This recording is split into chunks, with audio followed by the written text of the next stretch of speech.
Why do we think that stories by men are deemed to be of universal importance, and stories by women are thought to be merely about women?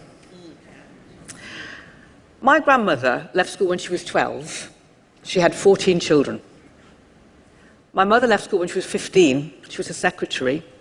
I graduated from university to become a theatre director. And that progress is entirely to do with the fact that people I'll never meet fought for women to have rights, get the vote, get education, have progress. And I'm determined to do the same. And obviously you are too. Why not? So I started a festival called WOW, Women of the World, 7 years ago, and it's now in 20 countries across 5 continents. And one of those countries is Somaliland in Africa.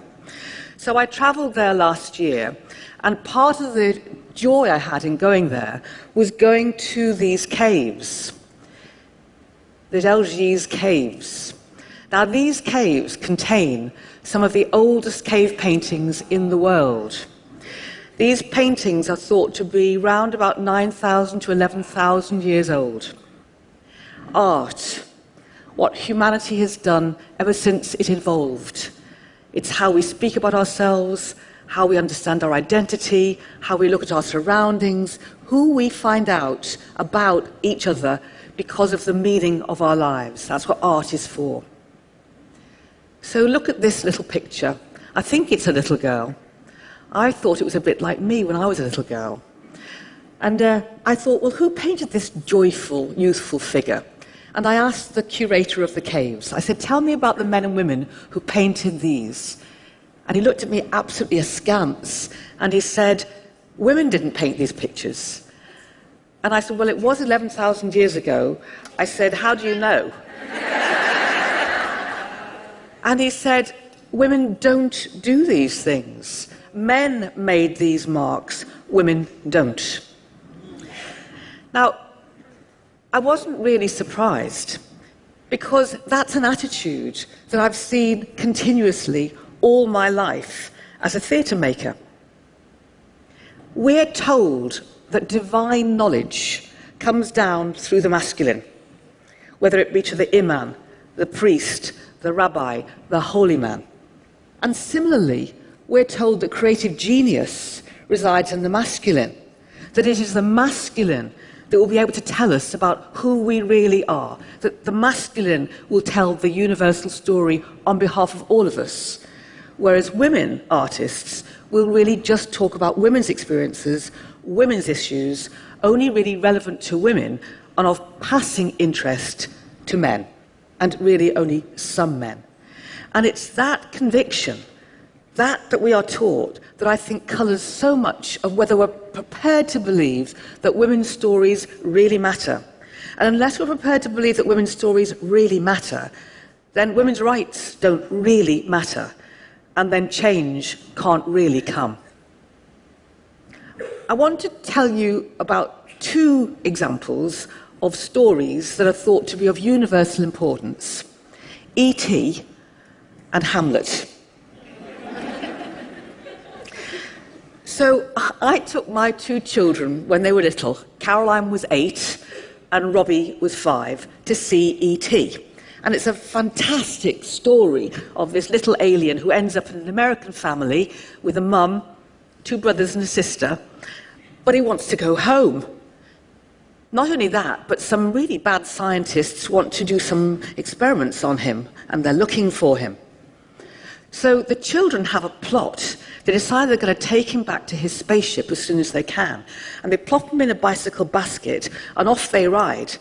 But unfortunately, the baddies have found out, and they're catching up, and they've got the sirens, and they've got their guns, they've got the loud hailers. It's terribly frightening, and they're closing up on the children, and the children are never going to make it. And then all of a sudden, magically, the bikes fly up in the air, over the clouds, over the moon, and they're going to save E.T. So I turned to see my children's faces, and Robbie is enraptured. He's there with them. He's saving E.T. He's a happy boy. And I turned to Caroline, and she's crying her eyes out. And I said, what's the matter? And she said, why can't I save E.T.? Why can't I come? And then all of a sudden I realised they weren't children, they were boys. All boys.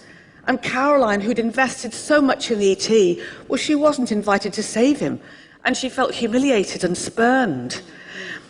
So I wrote to Steven Spielberg.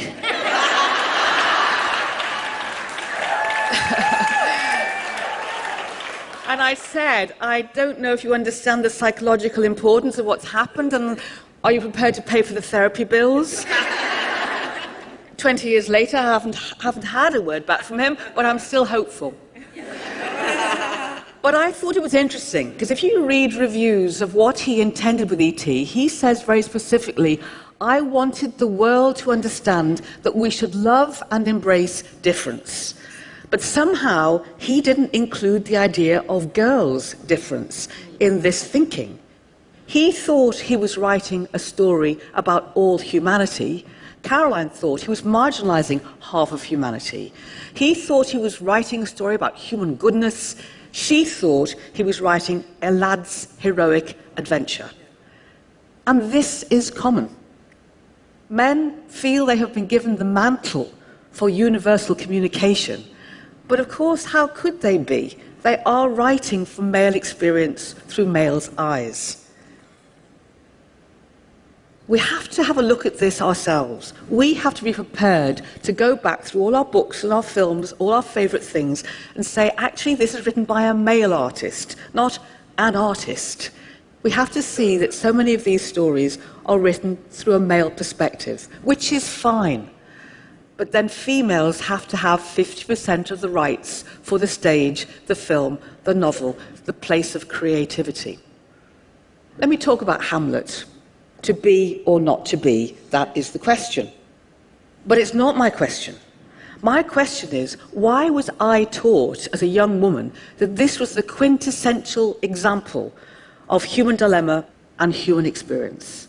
It's a marvellous story, but actually it's about a young man fearful that he won't be able to make it as a powerful figure in a male world unless he takes revenge for his father's murder.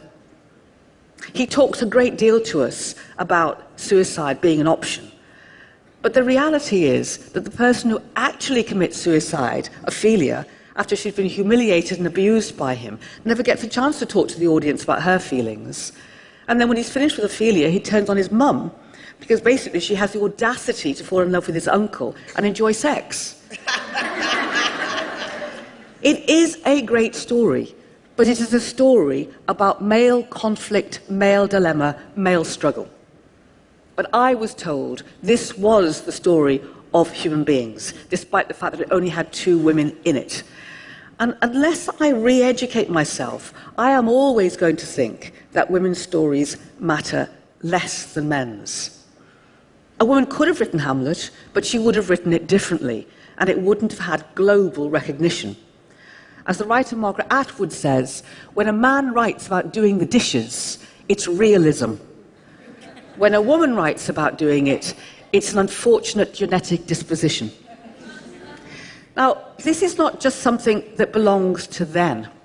I mean, when I was a young girl and wanting desperately to be a theatre director, this is what my male lecturer said to me. Well, there are 3 women directors in Britain, he said, Jude. There's Joan Knight, who's a lesbian, there's Joan Littlewood, who's retired, and there's Buzz Goodbody, who's just killed herself.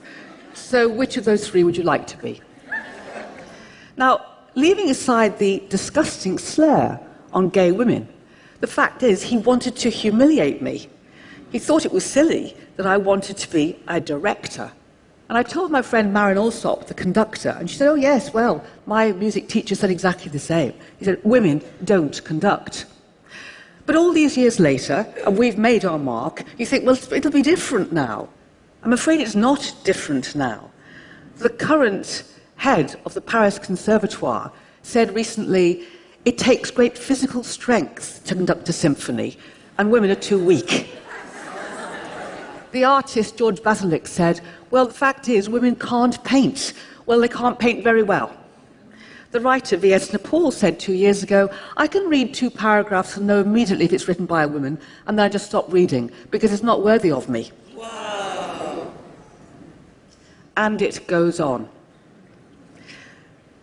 We have to find a way of stopping young girls and women feeling not only that their story doesn't matter, but they're not allowed to be the storyteller. Because once you feel that you can't stand in this central space and speak on behalf of the world, you will feel that you can offer your goods up to a small select group. You will tend to do smaller work on smaller stages, your economic power will be less, your reach of audiences will be less, and your credit will be less as an artist.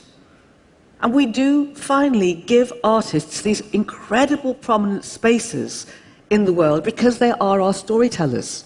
Now, why should it matter to you if you're not an artist? Supposing you're an accountant or an entrepreneur or a medic or a scientist, should you care about women artists? Absolutely, you must.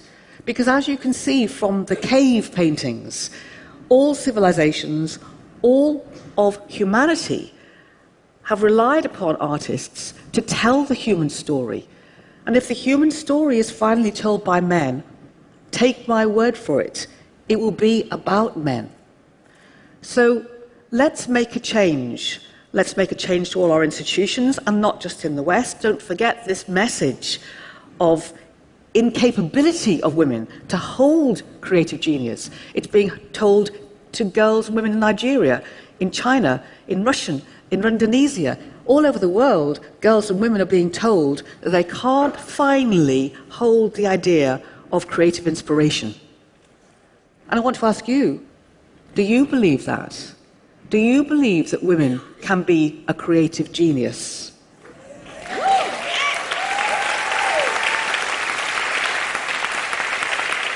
Well then, please go forward, support women artists, buy their work, insist that their voices are heard, find platforms on which their voices will be made.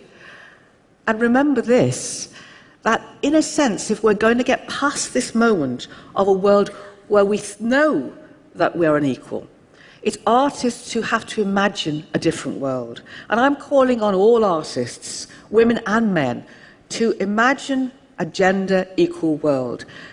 Let's paint it, let's draw it, let's write about it, let's film it. And if we could imagine it, then we would have the energy and the stamina to work towards it. When I see this little girl, 11,000 years ago, I want to know that the little girl now can stand there and think she's entitled to her dreams, she's entitled to her destiny, and she's entitled to speak on behalf of the whole world, be recognised for it and applauded. Thank you.